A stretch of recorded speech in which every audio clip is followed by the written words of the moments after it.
Good day. How are you all doing? Welcome to Yebo Tutor live stream help on this beautiful Thursday. Let's see who is in. Keep coming, guys. So today we will be doing analytical geometry and Euclidean geometry. I received some messages that you want us to do more questions on analytical geometry and Euclidean geometry. So we're gonna do analytical geometry as well as Euclidean geometry. Hashtag trial exams preparation. If you are a returning subscriber, thank you. Continue sharing the link with friends and family and your classmates so that they can also be able to receive this information. Welcome to Yebo Tutor. Today it's quite cold, but we move. So let's get down to the business of the day. So today we'll be looking at analytical geometry. Bear in mind that we are preparing for a grade 12 exam, trial exams, which are so critical and are so essential in the preparation for your upcoming final exams in October, November, so that you can actually get your good marks. Yeah, almost there, guys. Keep on pushing, keep on practicing. On the description of this video, there is a WhatsApp group which you can actually WhatsApp link which leads you to a WhatsApp group, so you can actually join the WhatsApp group. Then you can actually ask your questions anytime, any moment. Then we can actually interact together, right? Please do follow us on our social media platforms, Facebook, Instagram, and TikTok, as well as our YouTube account. Let's get down to the business of the day. So as you can see on the screen, we are preparing our grade 12 final trial exams. So looking at the question paper from adapted from 2021, we are seeing that we're gonna do all the analytical geometry question. So now let's look at question 3 first. Okay, question 3. Let's look at question 3 first. It's gonna be an amazing session. All right, question 3. So now on question 3, in the diagram, A is 2 is to negative 10. We can see where A is, and B is K is to K. Then we are also told that C is 4 is to negative 2, and we are also given that A, B, C are the vertices of a triangle. Okay, so actually we can actually see that A, B, C is a triangle with vertices A, B, and C, and they are given in coordinates as well. Then also line BC is produced to edge. We can see that BC is produced to edge, and we can actually see that and it cuts the x-axis at E. 12 is to 0. E 12 is to 0. Oh, okay, which means E is the x-intercept because y is equal to 0. Then we are also told that AB and AC intersects at F on the x-axis. Oh, I can see that right now. We can see that they intersect at F and G respectively. So AB intersects F and AC intersects G on the x-intercept. Right. The angle of inclination of line AB is 81,87 degrees. Now, the first question, 3.1.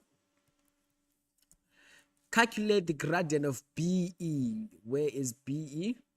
So on 3.1, calculate the gradient of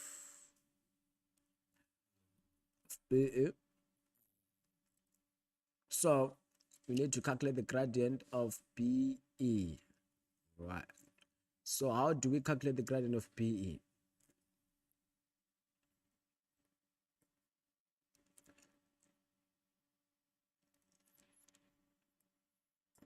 So we can actually see that point B, C, and E, they are all in straight line.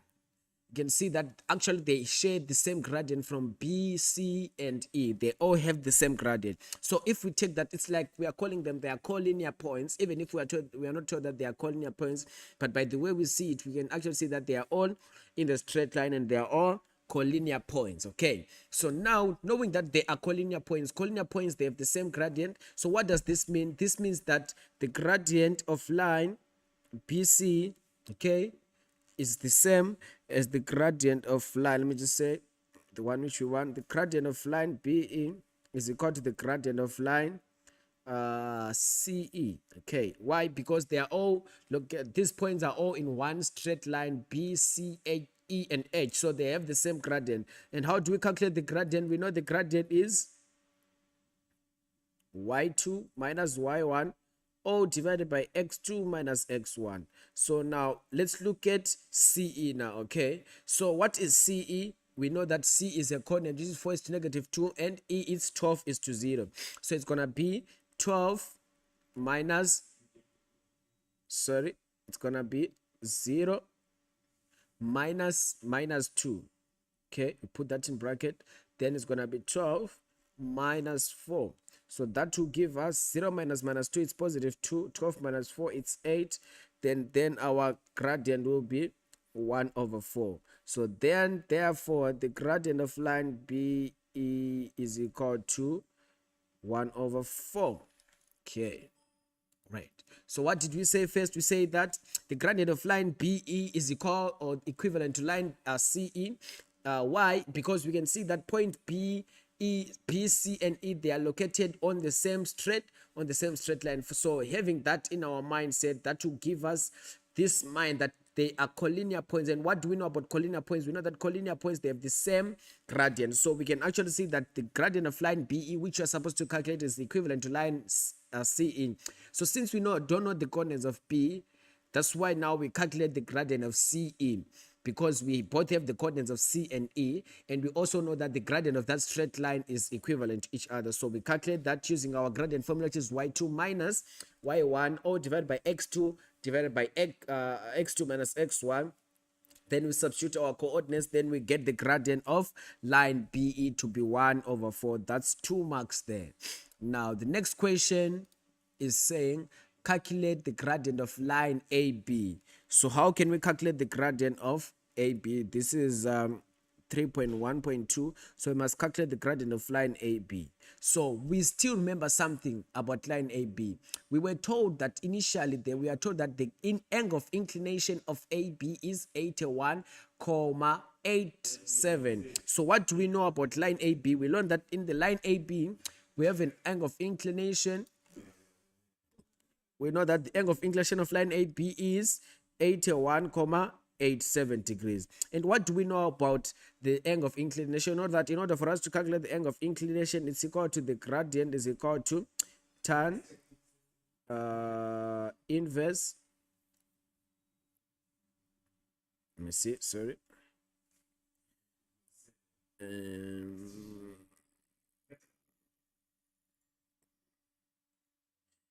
Okay, great. So what do we know about this relationship? We know that the gradient of line AB is equal to tan of theta. Okay, so this is how we calculate the angle of inclination. Why? This is the formula of calculating the angle of inclination. So why are we using this formula? It's because on line AB we are only given the angle of inclination to be 81,87. Now we must calculate the gradient of AB. So now that's gonna be easy, because the gradient of line AB is equal to tan of theta. What is theta? Is the angle of inclination. In this case it's 81,87 degrees. Then after that we get our theta to be 7. Okay, so our gradient for line AB is 7. Then we get our full marks. So how did we solve the question number 3.1.2? They told us that initially when we were reading the statement, so that's why it is so crucial and so essential that you read the statement and understand. So in the statement they say that the gradient of line AB, the angle of inclination of line AB is 81,87. Then after that they ask us to calculate the gradient of line AB. So since we have already known that, how do we calculate the angle of inclination? Angle of inclination is the gradient is equal to tan of theta. Then after, since we are given theta, we substitute in this formula, then we get the correct answer. Then now let's move on to the next question. So now we are on number 3.2. Now they say determine the equation of BE in the form of y equal to mx plus c. So now we must determine the equation of that line. So what do we know about line BE? We know that on line B we calculated the gradient of line BE, and we found out it was 1 over 4. And also in the line of BE now, we can actually see that we can use any point. We can actually use any point on that line of BE, so you can actually use the class coordinates A to be 2 comma 2 comma 0, 12 comma 0. Then what do we know about this line? How do we calculate the gradient? The easiest formula is y minus y1 equal to m of x minus x1. Okay, so what is y1 and x1? We know that x1 comma y1 is a coordinate. So in this case, which coordinate are we dealing with? We are talking about 12 is to 0.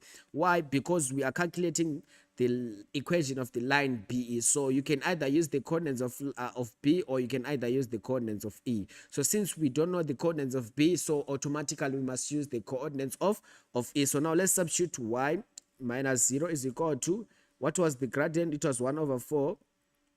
X minus, what was our x1? It's 12. Then now y will be equal to 1 over 4 x minus 3. Okay, then this will be our equation of line BE.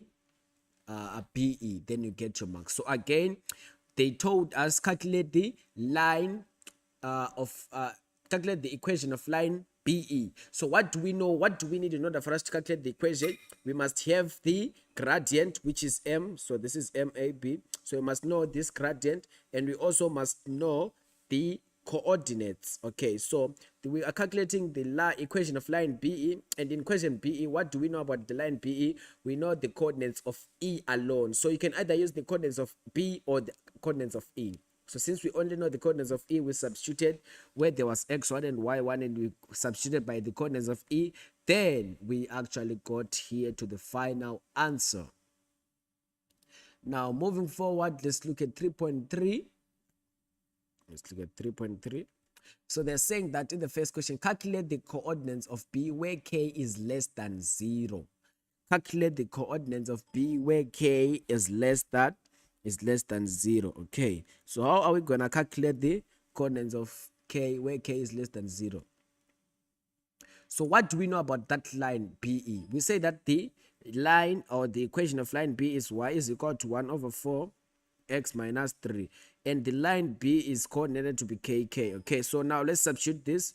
So substitute B, k comma k. So now we know that this is the line of this is the equation of line BE. So now we must now calculate the coordinates of B. Okay, now what do we know? We know that substitute a B, which is kk, in the equation of the line. Equation of line BE. Okay, so how do we do that? What is our y? Our y is k equal to 1 over 4 k minus 3. Then we know that 3 is equal to 1 over 4 k minus k. Okay, then our 3 will be equal to 1 over 4 minus k. What's the answer? The answer is negative 3 over 4k, right? Then now we divide both sides by negative 3 over 4. Divide both sides by negative 3 over 4. Then therefore we can actually see that this negative 3 and 3 will cancel. Then we are left with negative 4. So our k is negative 4. So in our question, they asked us to calculate the coordinates of B, and they also specify that your k value which you're going to get must be less than 0. So we can actually see that our k value, since it's negative 4, it's actually certifying what we're supposed to get. So since our k is negative, therefore our answer also is going to be correct, because we know that since k is negative 4, it's also meeting the requirements that k must be less than 0. So therefore the coordinates of B is negative 4 comma negative 4. Why? Because B initial was kk, so k is now negative 4. Also another k will be negative 4. Then you get your full marks. Then now on 3.3.2 now we are on 3.3.2. Now we are on 3.3.2. Great. So on 3.3.2 now, they said calculate, determine the size of angle A. Determine the size of angle A. So how are we going to determine the size of angle A? How are we going to determine the size of angle A?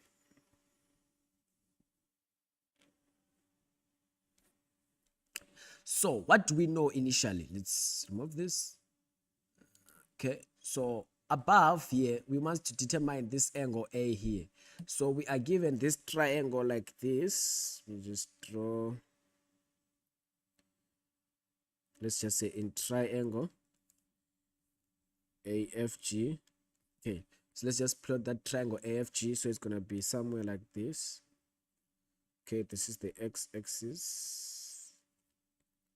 So we're gonna have our G here, then our F here, then we have our A. Okay, so now we must calculate the angle of A. We know that this angle is the angle of inclination, which we know that is 81,87. Now we must calculate the angle of A, right? So how can we calculate the angle of A? How can we calculate the angle of A? So we must also calculate this side. How do we do that? Why? Because, sorry. Okay, great. So now this is our triangle. I just created. So I said in triangle AFG. Why? Because I want us to look at that triangle alone. Okay. So now, in order for us to get, okay, great. So in order for us to get this angle A, okay, so we must calculate this angle A. We are given this angle as the angle of inclination. We don't know this angle. We also don't know this angle. So in order for us to calculate this angle, and also on G, we don't know the coordinates of G. But what do we know about line A, G, and C? We know that the gradient of line A, C will be equal to y2 minus y1 or divided by x2 minus x1. Why? We want to look at that gradient. So it's going to be 10 minus minus 2. Okay. We divide both sides by negative 2 over minus negative 4. Then 10 minus minus 2 is positive 12. 12 divided by negative 6. Okay. Then that will give us negative 2. So therefore, the gradient of line AC is equal to negative 2. And what do we know about the gradient of AC? We know that the gradient of line AC is the same as the gradient. It can assist us to calculate the angle of inclination. Okay, so how do you calculate theta? Our theta will be equal to tan inverse of the gradient of line AC. So this will be tan inverse of negative 2. Okay, now after that, the answer which you get, you're gonna get, let's use our calculator, please. Let's use our calculator, please. Let's use our calculator, please. So we're gonna get negative 63,43. So we know that since it's negative, always we must add our 180 degrees. So when we add 180, when you add 180 degrees there, it's gonna be positive 116,57. Okay, so that will be the angle of inclination. But now let me just plot this. So this is C. But now the angle of inclination, since it was negative, it's not gonna be inside, it's gonna be outside. So this angle of inclination which we calculated of line AC is gonna be on this point here. So this is the angle here which we calculated to be 116,57 degrees. So now we need A. So how do you calculate A? A plus this will give us this. Okay, so in order for us to get A, what do? We just say that angle A is equal to 116,57 degrees minus 81,87 degrees. Then why? Because the exterior angle of triangle AFG, right? Then what will be our angle A? Our angle A will be 116,57 minus 81,87. Then we get 34,70 degrees. So angle A is 34,70 degrees. Let me explain this again on this point, which is so crucial. So I say that initially we started by calculating the gradient of line AC. Why are we doing that? So that we can know the angle of inclination of that line. Then we found that the gradient is negative. Of course, you can actually see that this is a decreasing a slope, so you can actually see that it's a negative. So since it's negative now, it won't be inside, it will be outside. So we add our 180 degrees so that we can get the its obtuse angle, since this one it's a negative. So in order for us to get the reflex angle, sorry, so now we got that and we added plus 180 degrees so that we can get the positive angle, which is going to be a reflex angle. So now we get that 116.57 degrees. After that, it's out here, so we know that angle A plus, let me just put x here, plus x must give us angle, this is y is equal to angle y. This is the exterior angle of triangle AFG. You can actually see that this plus this is equal to this, because we know that when we are looking at our Euclidean geometry, when we add these two sides, they must give us the exterior angle of the side. Then after that, we here angle A is equal to the exterior angle minus the opposite interior angle, which was initially given as 81.87. Then after that, we get our angle A to be 34.70. Then you get your full marks there. Now let's move forward. Now we are now looking at question number 3.3. Okay, now we're now looking at question 3.3. Now we're now looking at question 3.3. Okay, so now we are not doing 3.3.3. Okay, great. Now on 3.3, coordinates. Calculate the coordinates of the point of intersection of the diagonals of parallelogram ACES. So we are calculating the parallelogram ACE.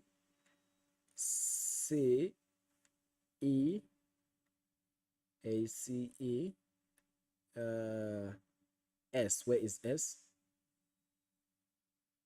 So ACE, so S will be somewhere here in the first quadrant. Yes, it will be somewhere there, so that it can be a parallelogram.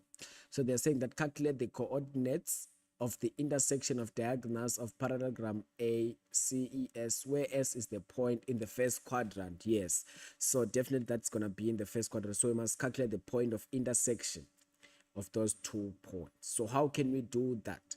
How can we calculate the point of intersection on that point? That's easy, because let me just plot it. So this is A, C, E, then F is somewhere there. Okay, parallelogram is a bit ugly.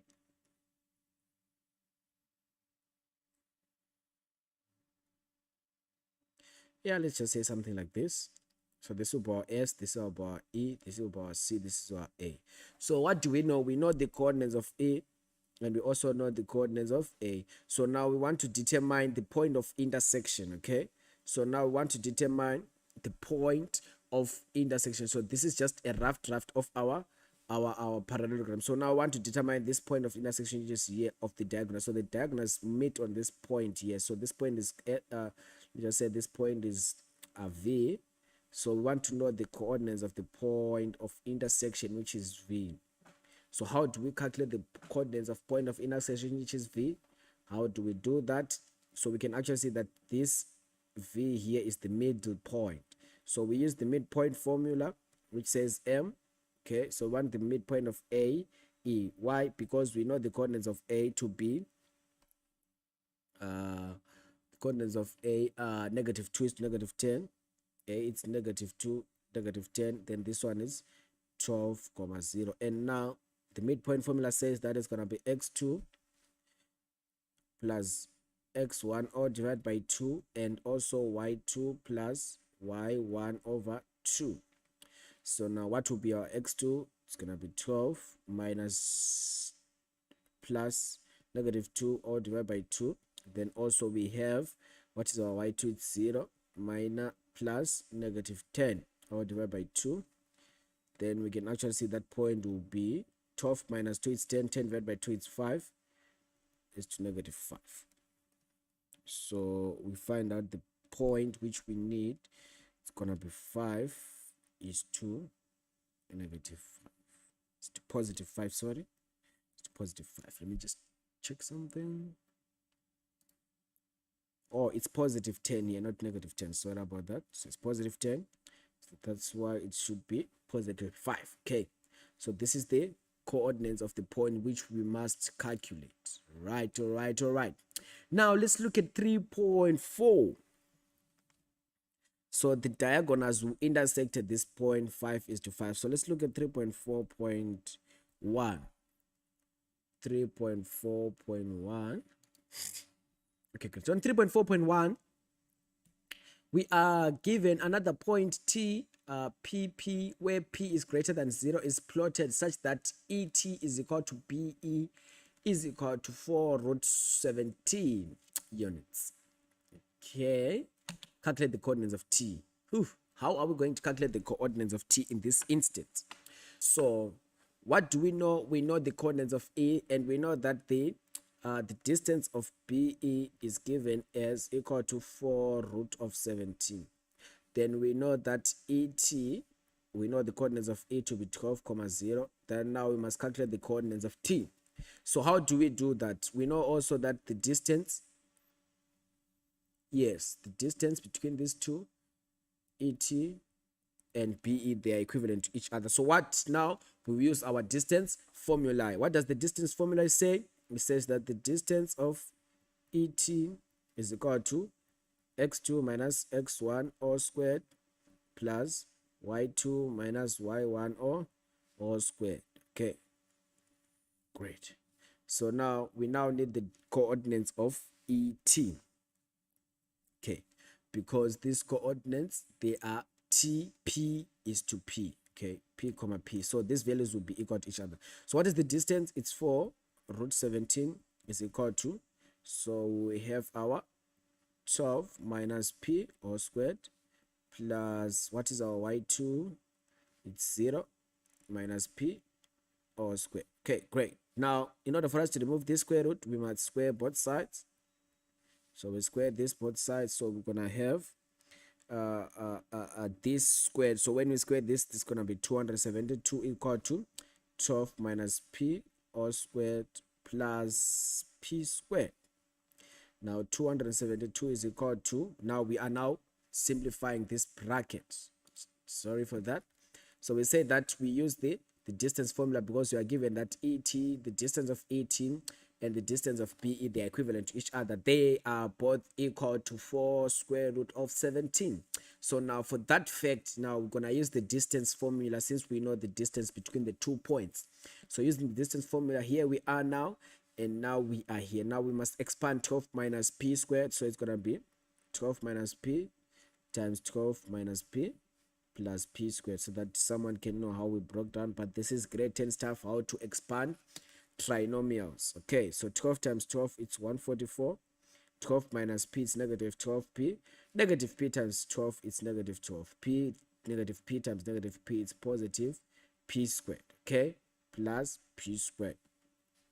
Then 272 is equal to 144 minus 24P plus 2P squared, right?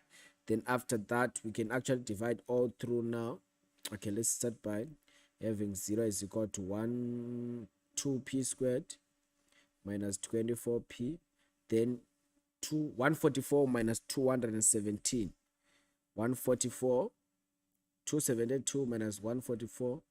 That will be 1, 2, and 128. Yeah, that will be 128 when you subtract the 2.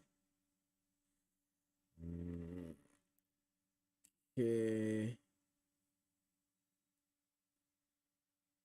so it's gonna be 144 minus 272 is negative 128. Okay, then now we can divide all through by 2. So it's gonna be 0 is equal to P squared minus 24P divided by 2. That will be 12P.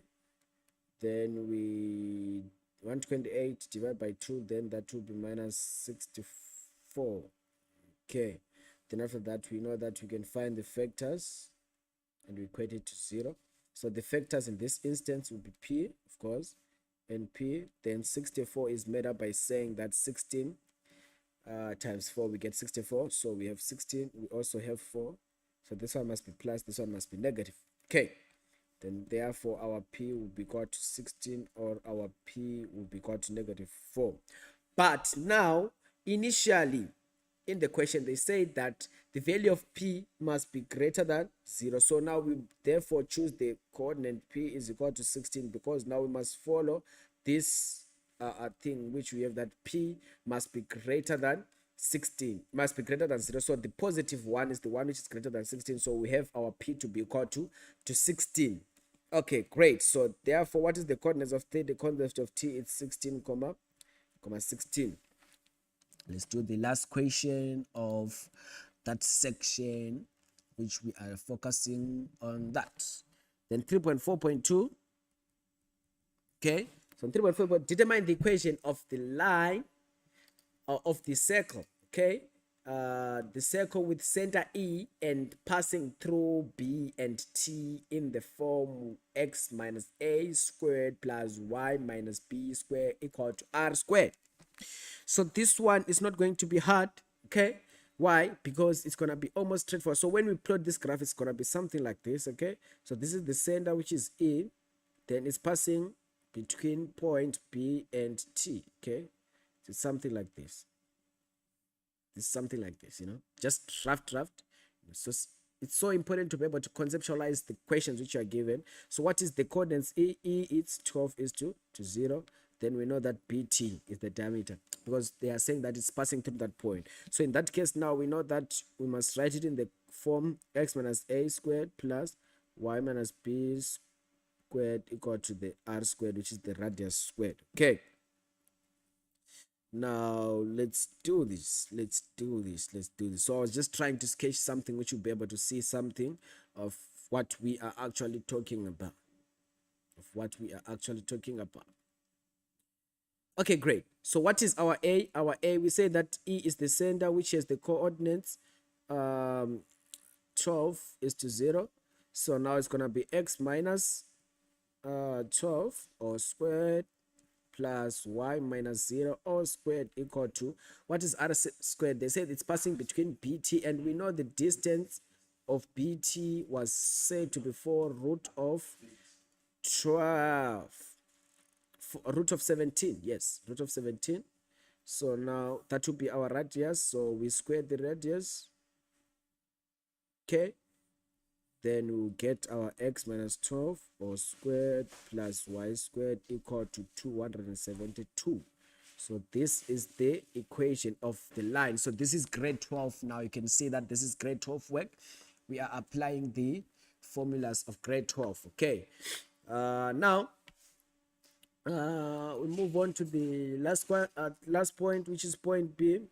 Determine the equation of the tangent to the circle at point B, which is K to K. So now we want to determine the tangent line. So what do we know about the tangent of the line? We know that what is important, what is crucial, is to know that the tangential line is always perpendicular to the radius. We know that. So what do we know about this? We know that BE, we know that BE has the gradient. Let me just say, yeah, initially we calculated the gradient of BE to be equal to 1/4. Okay, so now we want the gradient of the tangent. So how do we do that? We multiply the gradient of BE, multiply the gradient of the radius. Let me just say the tangent is equal to -1. Why? Because they are perpendicular bisectors, and we also know that according to Euclidean geometry theorem number 6, that radius is always perpendicular to the tangent. So now what was our BE? It was 1/4 times the tangential is equal to -1. Then MT will be equal to MT, which is the gradient of the tangent, now be equal to -1/1/4, which is equal to -4. So this is the gradient of the tangent. So now at B, which is K is to K, what was our K value? When we calculated our K value, it was -4 is to -4. So now we calculate the equation of the tangent by using our famous equation, which says that y minus y1 is equal to m x minus x1, where x1 and y1 is the coordinate of the point. So they are intersecting at this point, so we must substitute this point b. So it's going to be 1 minus minus 4 equal to, what is our gradient? Our gradient is negative 4x minus minus 4. Then y will be equal to negative 4x. The negative 4 times positive 4 is negative 16. Okay, then we subtract that 4. Okay, so that's why our y, or then our y will be equal to negative 4x minus 20. So this will be the equation of the tangent. So how did you get the equation of the tangent? We start by finding the gradient of the tangent. How did you find it? We know that according to Euclidean geometry, the radius is always perpendicular to the tangent, and initially we had already calculated the gradient of the radius, which is BE. So now, having that in our mind, that we have calculated the gradient of the radius, so we multiply the gradient of the radius plus the gradient of the tangent, and we equate them both to be equal to -1, since the radius is perpendicular to the tangent, and also according to theorem 2 of Euclidean geometry, that they are perpendicular bisectors. So since they are perpendicular bisectors, we use that same conceptualizing same theory which we know. Then after that, we'll be ending up having this gradient of the tangent to be -4. Then after that, we now substitute this point. So if we like try to plot this, so it's something like this, and we know that a tangent is a line which touches the graph once. So here it's where it's touching it. So this is our B.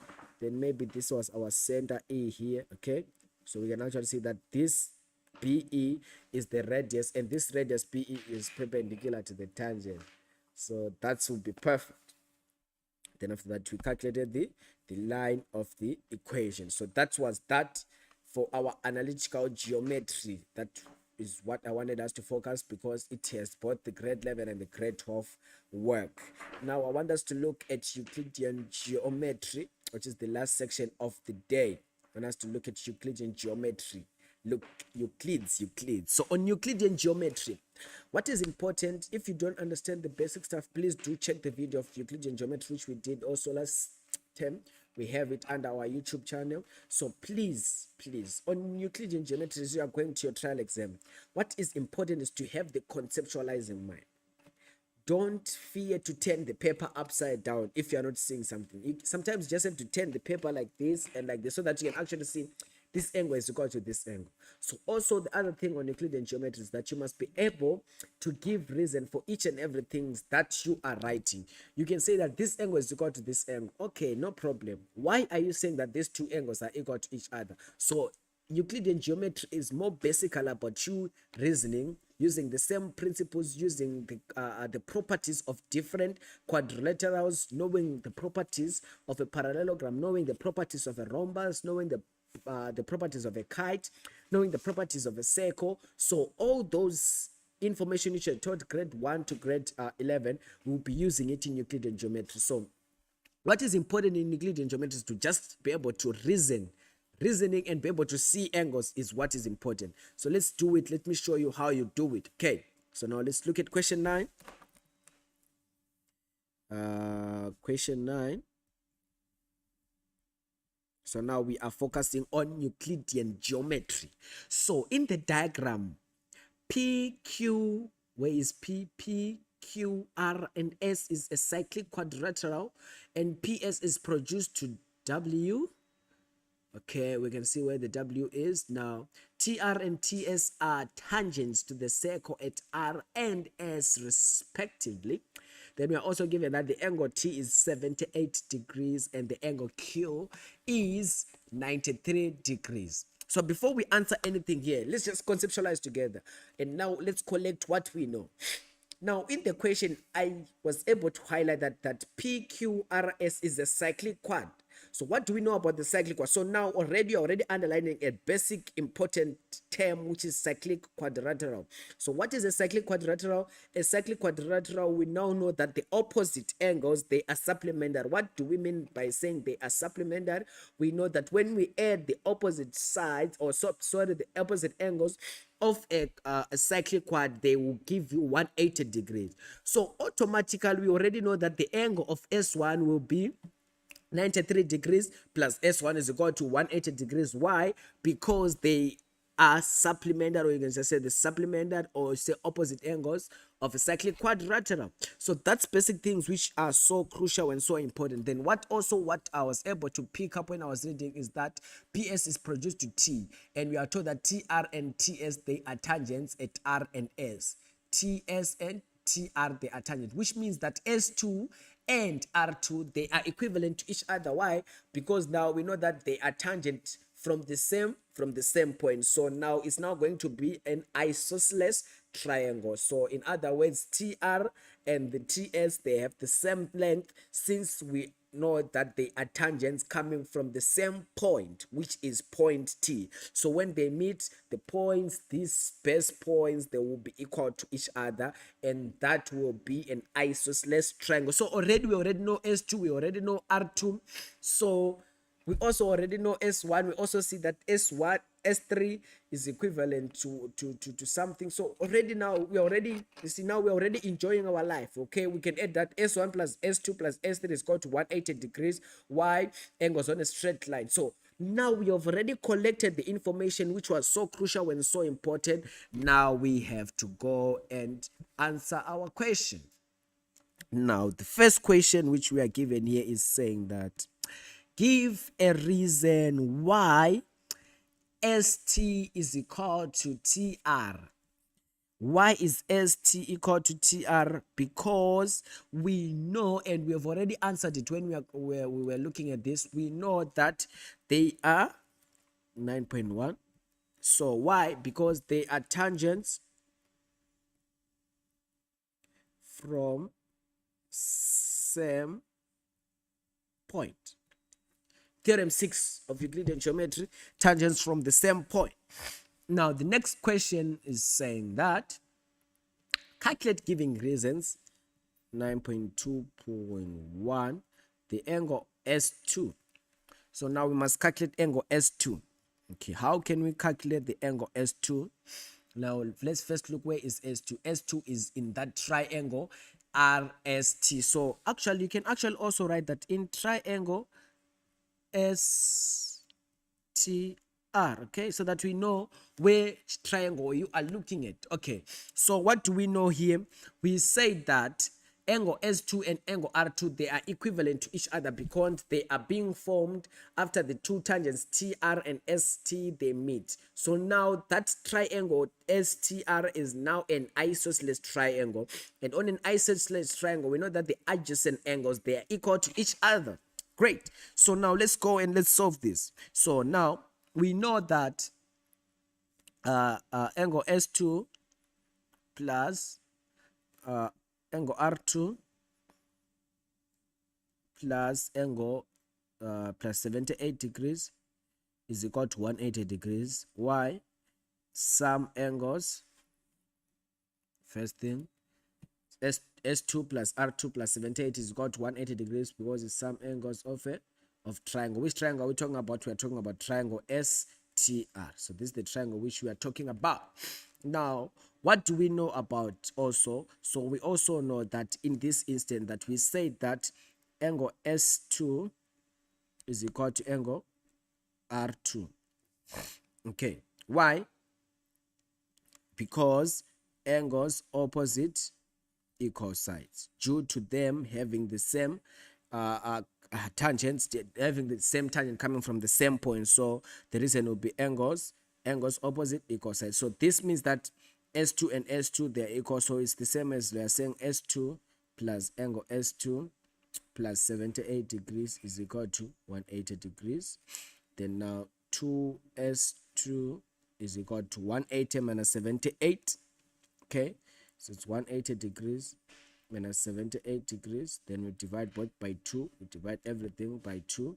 then therefore our angle S2 will be equal to 180 minus 78. That will be 102. 102 divided by 2, which is equivalent to 51 degrees. So this is angle S2, just like that. At the blink of an eye, you already have the answer which we want. Now they say calculate angle S3 now. We are on 9.2.2. So now we must calculate, giving reasons, the angle S3. Where is S3? There is S3. There is S3. There is S3. Okay, so you can see that I'm also playing around with my head so that you can actually see what's going on. Okay. All right. So let's see.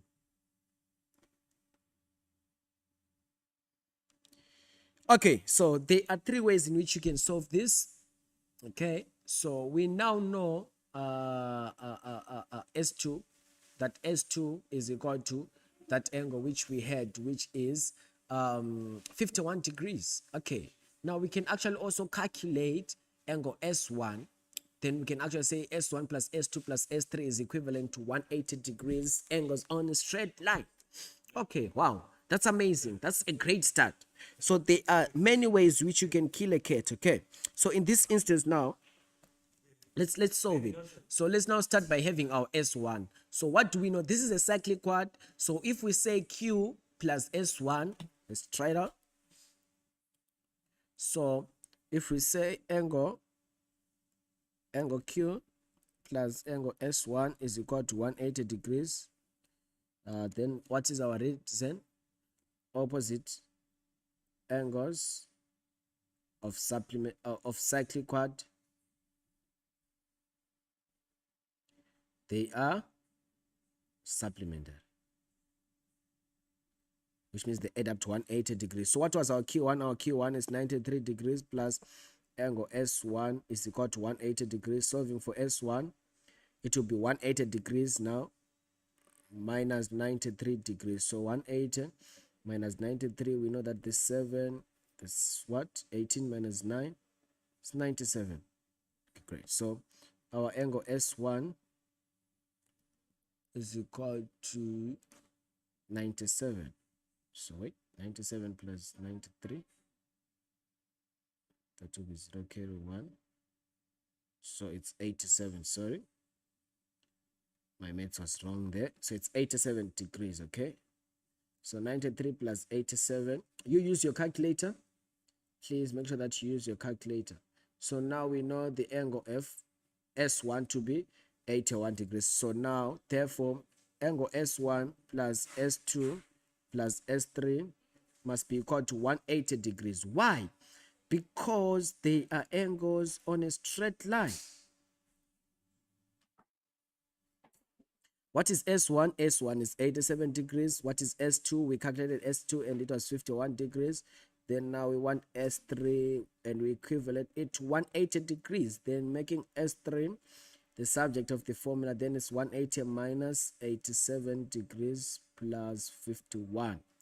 Then our S3 will be equal to 42 degrees. So our S3 will be 42.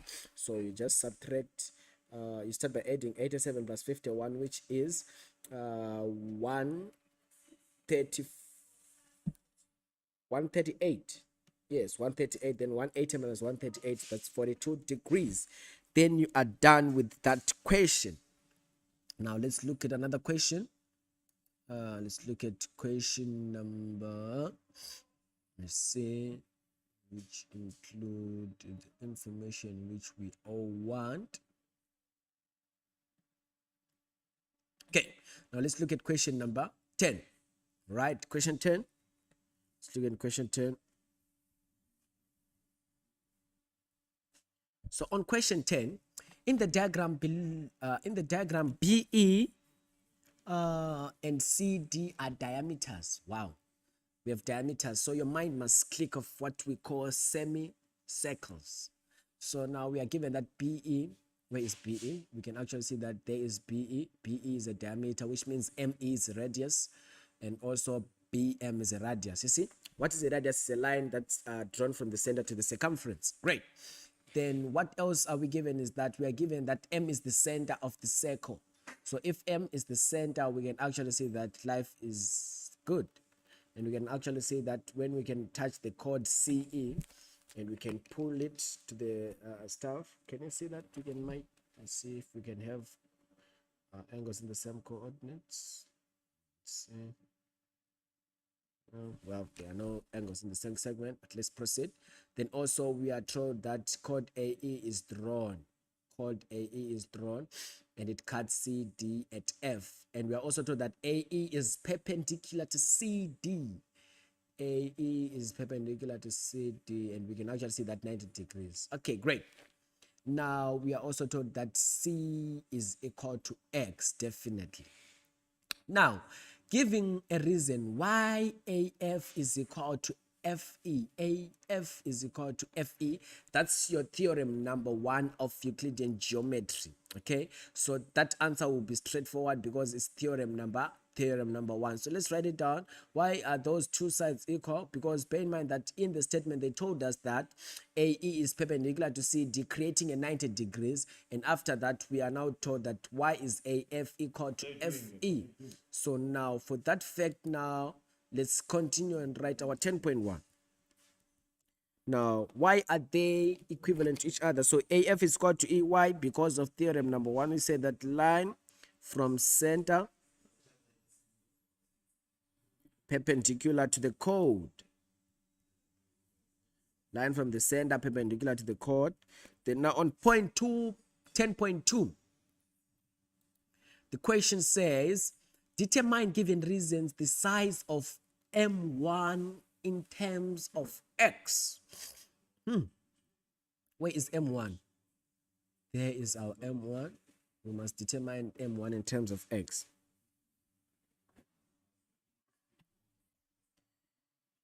Okay, what is A1 first?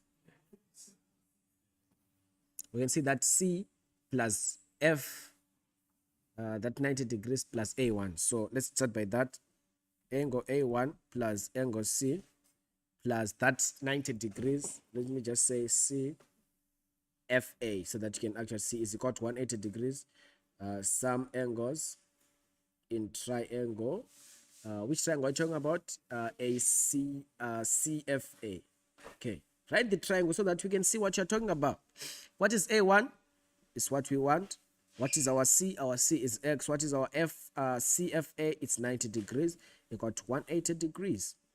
Then making A1 the subject of the formula, then that will be 90 degrees minus X, because 180 degrees minus 90, it's 90 degrees. Then also, we transpose our X, then we get 90 degrees minus X. Stupendous. Now, we are not yet done because we want M1. So now, what do we know about theorem number 3 of Euclidean geometry? So therefore, we can see that now M1 will be equal to 180 degrees minus 2x. Why? Angles at the center is equal to 2 times angles at the circumference. Right. So now you can actually see that how they are linking. They are linking together. So we can actually see that, oh, okay, angle A1 is on the circumference. So angle M and angle A, we can actually see that we can use the theorem number 2. Then we get our full 3 marks. Now, 10.3. 10.3. Prove, giving reasons, that AD is a tangent to the circle passing through AC and F. How can we prove that it is a tangent? So we can prove this by looking at the points AC and F. Okay, great. So let me do this again. So A, C, and F. Okay, already we have a 90 degrees there. So we can actually prove, or we can actually just try to prove that angle A we can actually see that if we try to prove that, you see, when you are proving that it's a tangent, you must apply theorem number 7, which is the tan chord theorem. So now let's look at that perspective now in order for us to solve this problem. So now let's go. 10.3, we can see that angle CAD is equal to 90 degrees.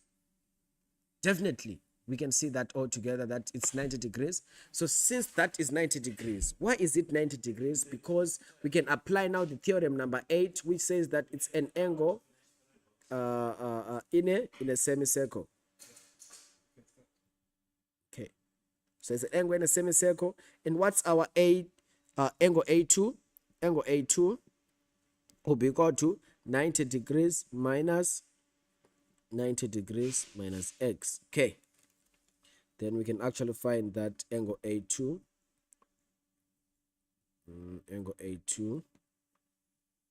is also equal to x, because 90 minus 90 is x, it's 0, then negative minus negative is positive x. Then we can actually see, therefore, angle A2 is equal to x, is equal to angle C is equal to x. So then, therefore, AD is a tangent. But why are you saying it's a tangent after I've proved that it's both they are equal to x? Because always just write this reason: converse tan chord theorem. Inverse tan chord theorem. Then now we get our answer. Now let's do 10.4. Let's look at 10.4. Let's look at 10.4.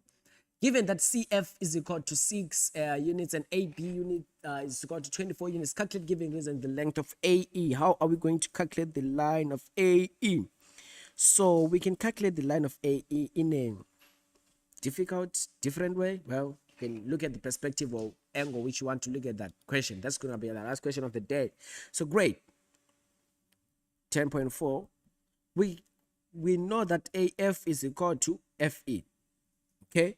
And we also know that BM is equal to ME. We know this. You can just write the reason that this is given. Okay. This is definitely given. We are given this. Now, therefore, FM alone is now equal to 1/2 of AB, which is equal to 12 units. Okay. Why is it? Because we can see that this is the midpoint.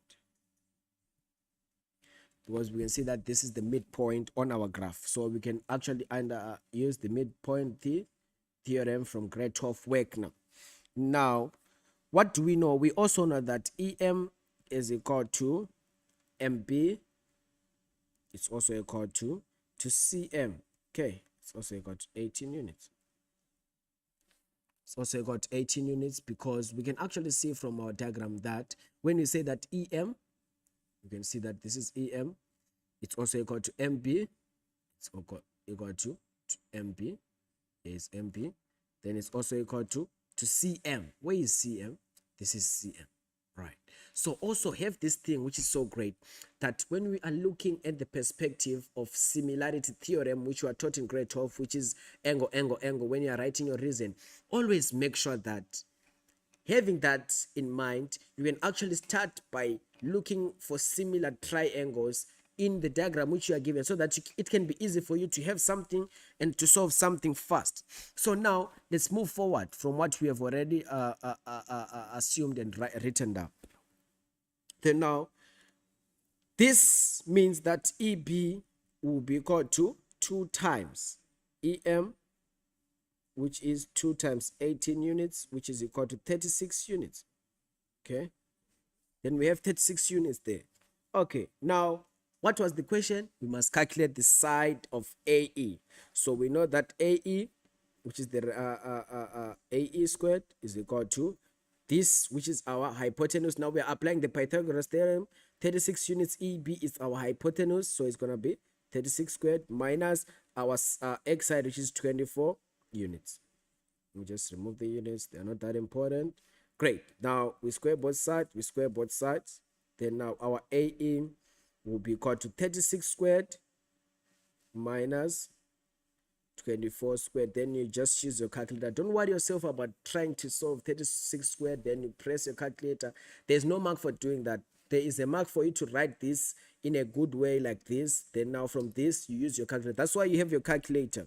Then if I use my calculator, I am getting 12 root 5 units. Okay, so that will be the length of AE. Then you get your 5 marks. So in this question which we did lastly, you were supposed to use and apply the concept of the similarity theorem and look at the triangles which you have, so that on those triangles, then now you can actually be able to have this. And you can see that what is also important is to be able to see that from the question, the initial question which you're given, question 1, from question 10.1 to 10.4, they are all recurring. What you used in 10.1 is also used in 10.2, it's also used on 10.3, then 10.4 it was all applied. For instance, AF is got to FE, we proved it firstly in 10.1, and also BM is got to ME. We also proved it in first question. So always know that what you have above, you can use it underneath as well. Then that was that which I had for you guys for today. I hope you enjoyed the session. Please continue working hard and continue practicing as you are preparing for your trial exam. Till we meet again, have a blessed day ahead.